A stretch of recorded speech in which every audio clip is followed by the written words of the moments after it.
Souriez, vous êtes filmé.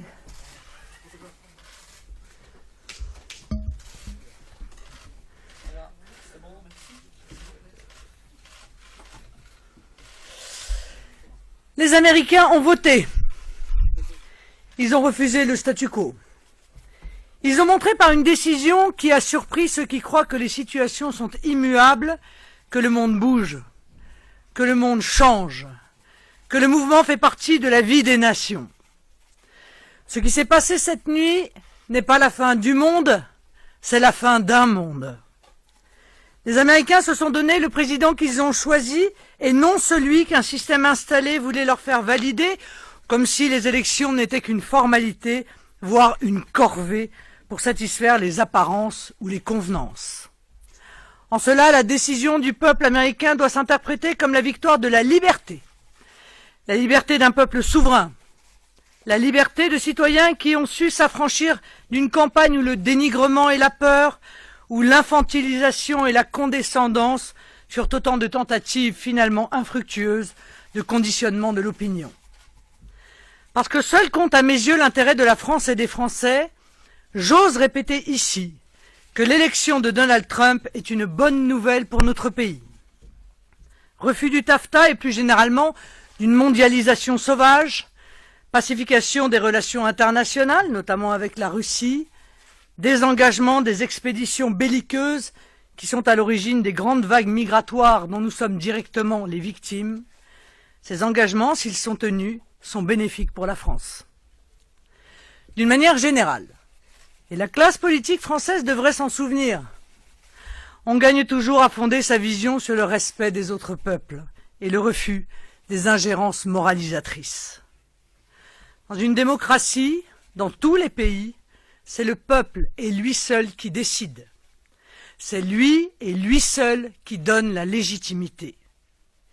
Ici et ailleurs, il n'est pas de gouvernement digne, pas de gouvernement authentiquement légitime qui ne gouverne pas pour le peuple et au nom du peuple. Les élites politiques et médiatiques lourdement sanctionnées ce matin ne peuvent plus l'ignorer. Le référendum français en 2005, le référendum grec en 2015, les récents succès électoraux des patriotes dans différents pays d'Europe, le vote massif des Britanniques en faveur du Brexit, bien sûr, et maintenant l'élection de Donald Trump, ce sont autant de choix démocratiques qui enterrent l'ordre ancien et autant de pierres qui construisent le monde de demain. La défense d'intérêts catégoriels, la soumission à des puissances d'argent insensées et dévastatrices, l'abdication devant les dictatures islamistes sont des choix qui isolent chaque jour un peu plus ceux qui, ici ou ailleurs, persistent à les défendre. Ce matin, le peuple américain vient donc confirmer ce grand mouvement du monde qui voit le retour des peuples libres dans le concert mondial. L'affirmation du principe de la primauté de l'intérêt des nations sur les intérêts particuliers et sur les féodalités, l'immense soif de liberté et d'indépendance, et je l'espère, l'émergence d'une conception multipolaire des relations internationales. Le peuple américain est un peuple historiquement ami de la France. Nos histoires sont liées.